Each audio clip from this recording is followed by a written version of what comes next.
Hello and welcome to From Dreams to Reality, a Business Tale podcast interview series. I'm your host, Jerry Cavella, and today I am joined by Patrick Reynolds, who is co-owner and manager at the Christie Funeral Home, located in Millville, New Jersey.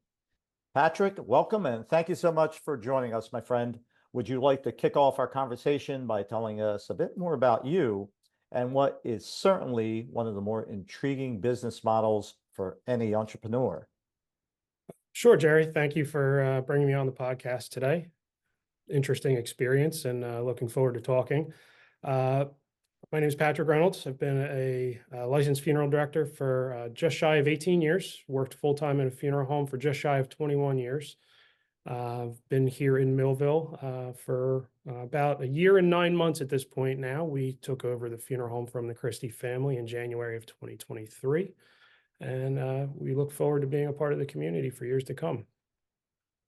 Before the session, we had talked a little bit about your business, and as I said, intriguing for sure. Yes.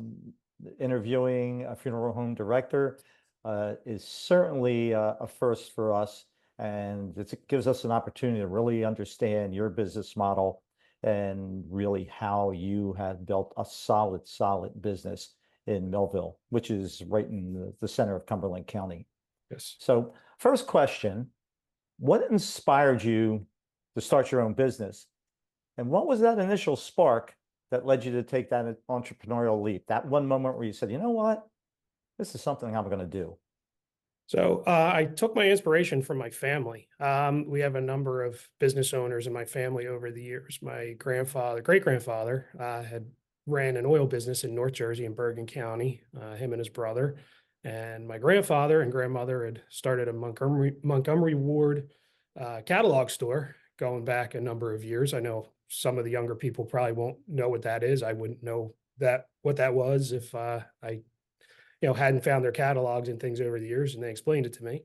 My dad had a contracting business for a number of years before he became a police officer. And then after he retired, also had a contracting business for a short time. So the spark was always there, where we come from a family of owners and business people that we like kind of doing our own thing, I guess. Maybe we don't play well with others. I don't know. But from an early age, I was involved in the funeral business. My dad had worked part-time in a funeral home.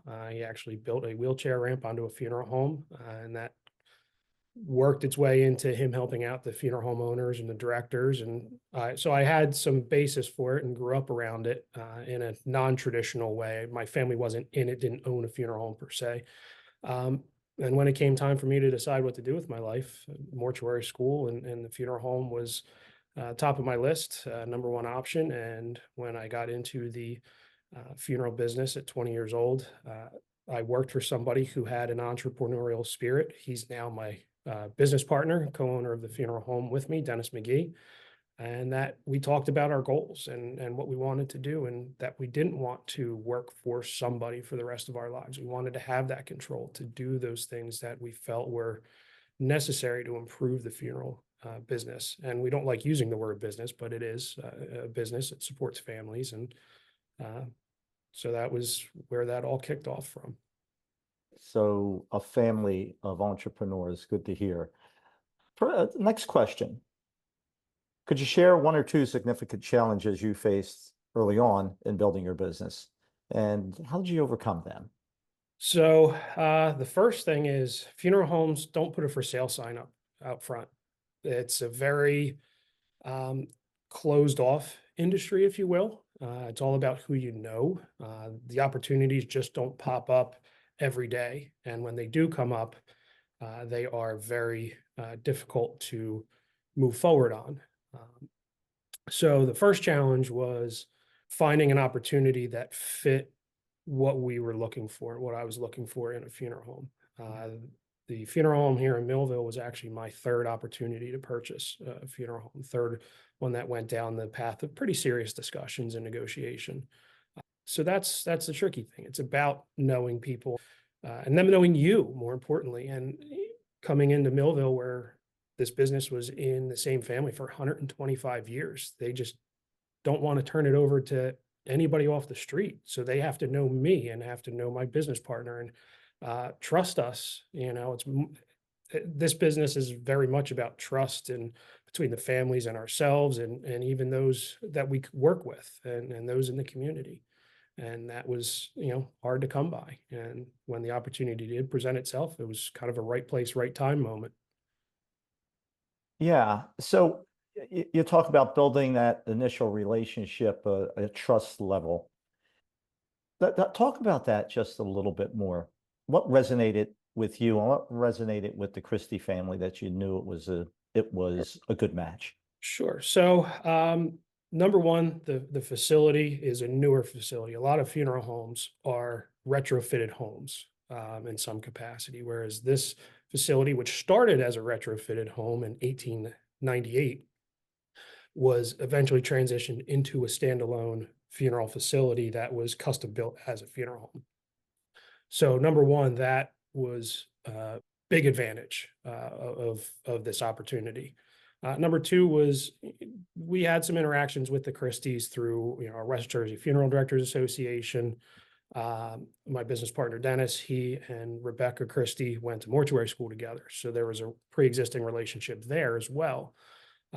So getting to know them and the discussion that was put out was, from the Christies, we're interested in possibly selling, easing towards a retirement plan, and I heard it from one angle, Dennis heard it from another angle, and we kind of came together with the same idea. And we approached the Christies, and they were very, very good with us, with providing us information that we needed. We sat down, had dinner, we talked, had a number of long conversations, and I think they saw in us a trust that we would continue the business, maybe not in the traditional way that they had done for 125 years, but we would still respect that Christie name, respect the funeral business, and create something moving forward to keep that business in town.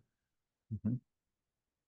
Next question has to deal with team. So any business, building a successful business often involves building a great team. Sure. What are your thoughts on team building?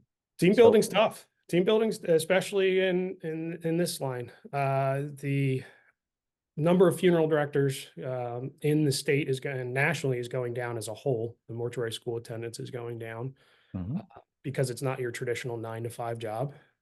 There's a lot of overnights, a lot of weekends, things like that. Finding people to assist a lot of times consists of we have a friend here looking for some part-time work.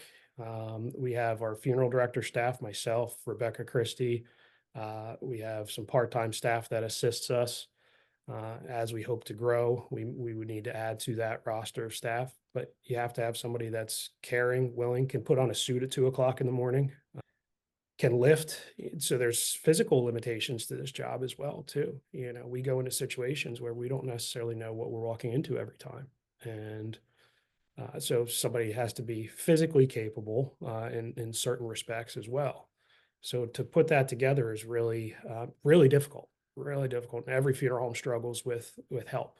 It's not just in one town or another. It's industry wide, like it is amongst many industries.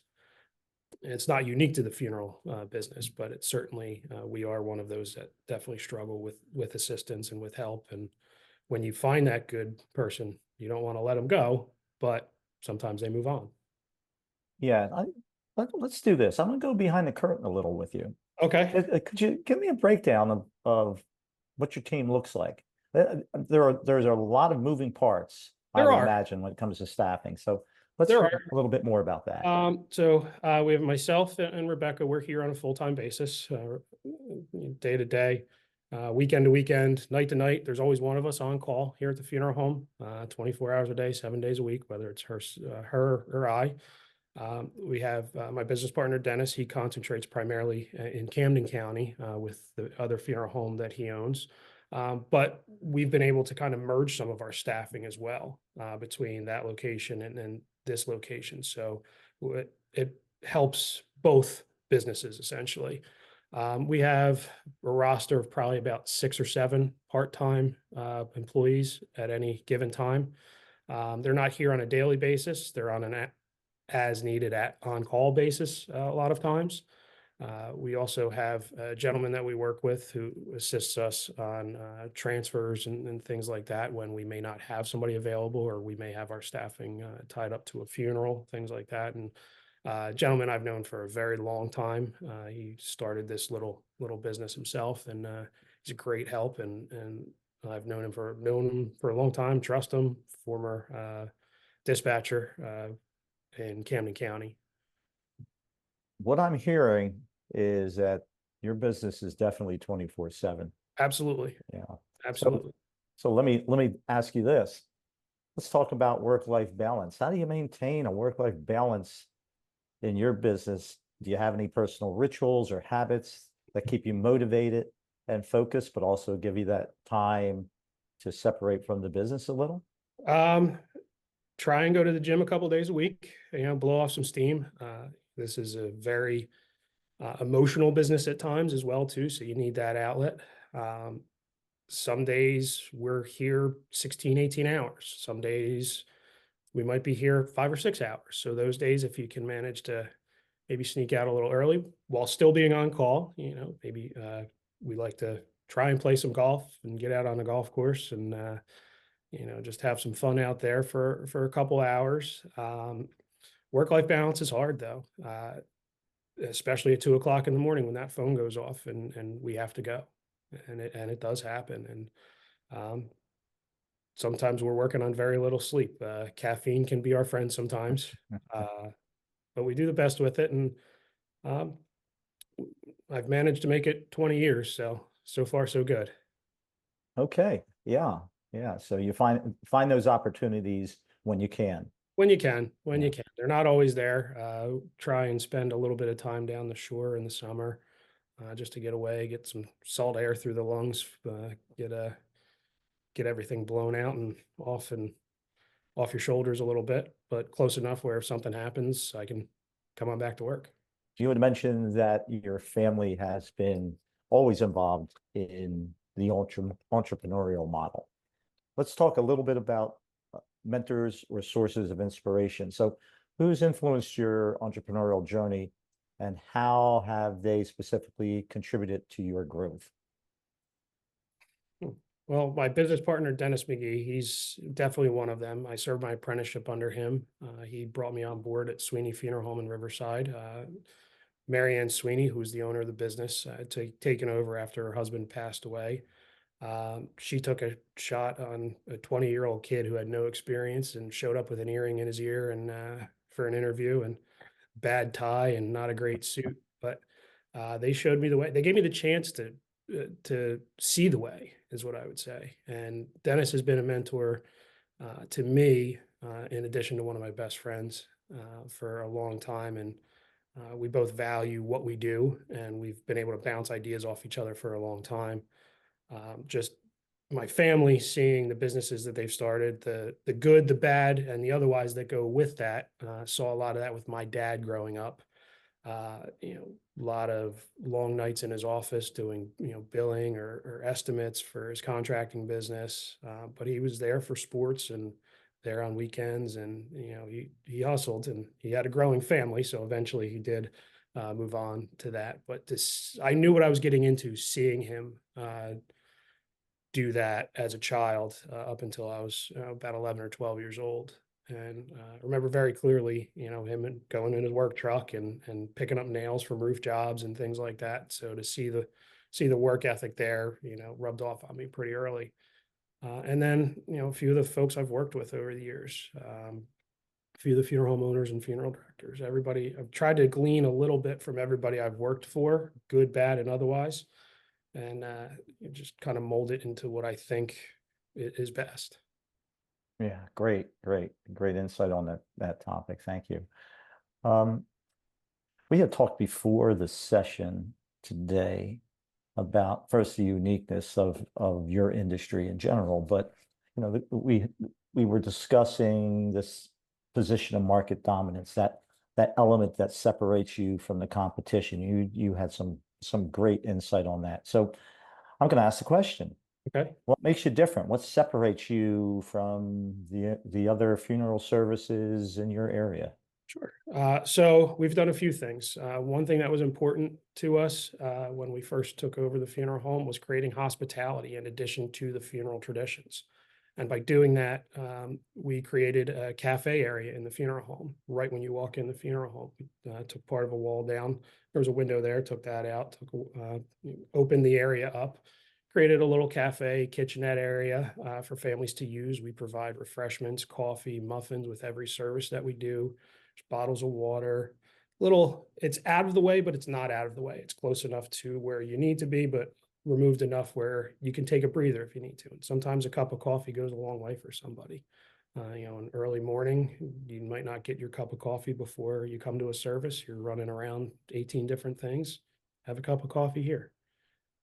Just creating that sense of hospitality, I think definitely separates us amongst those in Cumberland County. We've also created more of an immersive funeral experience. And by what you're probably thinking, what does that mean? We have dropped projectors in each of our viewing rooms here at the funeral home, 3 projectors in each viewing room to create an entire scene that is part of somebody's life experience, essentially. So behind where a casket or an urn might be, there's an entire scene covering our front wall of something that may have been important. If somebody liked nature and hiking, there's mountain scenes and nature scenes and things that bring that aspect of their life in. And then we also do personalized video tributes, which a number of funeral homes do. That's not unique to us, but the way we've presented it is unique. And we can essentially marry all these projectors to either have one big video across the rooms, or we can separate them out too to do the scenes and personalized videos and things like that. And it's really, really unique. Not a lot of funeral homes have done anything like that. There's varying aspects, but to try and just create the funeral experience about the person wholly and create this entire environment. We had a woman who loves sunflowers, so we placed a field of waving sunflower video right behind her casket. And I remember very distinctly when her family came in, they were just in awe. They thought that was great. And just that little aspect that they'll remember. Feelings contribute a lot to memories, and that's what we hope we can separate ourselves with is you'll never make a funeral a positive experience, but you can make it better, more personal and more about your loved one. And that's what we're here to do. And we're not afraid to run through the wall sometimes and try something. Doesn't always work, but we'll try it. Yeah, it seems as if the moves that you are making, the strategies you're using, are all about more comfort. Yeah. And allowing the family to both deal with their emotions, but also provide a platform to see, in a way, that celebration of life that we always talk about, right? This the opportunity to look back and see all the good things that individual represented. And that has to be comforting. So it's interesting that you are using technology now in a much broader way in your profession, and that's what I'm hearing. So technology is very supportive. I can just envision that wall with just beautiful scenery behind it to make it more comforting for everyone there. So that is interesting. So I'm going to go with one last question because our time is running short. Sure. But the most important question: what advice would you offer to those aspiring entrepreneurs who are just starting their journey or facing challenges right now in their own businesses? What's the secret to make sure that you maintain that high level of success? I don't know. If they find it, can they tell me? No, don't be afraid to take the leap. You don't always have to be different, but you kind of have to be different. It's not always about finding an angle, but it's always about doing the best. And for those people that you work with and work for, and don't be afraid to take that leap. Sometimes, whether it's adding a new piece of equipment or doing something that is non-traditional in whatever line of work it is, that could be a good thing. That can be a good thing. It's a way to market yourself, and sometimes it won't always work. I know everybody's afraid of failure. I certainly am. And some of these changes are not inexpensive things to do, but sometimes you just got to take the leap. That's what we did with the funeral home here, and this is the hardest, scariest best thing I've ever done, is uh, taking that leap. And, if you're confident in your abilities and you're confident in what you do, and you work to be the best at what you do, go for it. Well, you certainly bring that confidence with you in today's interview for sure.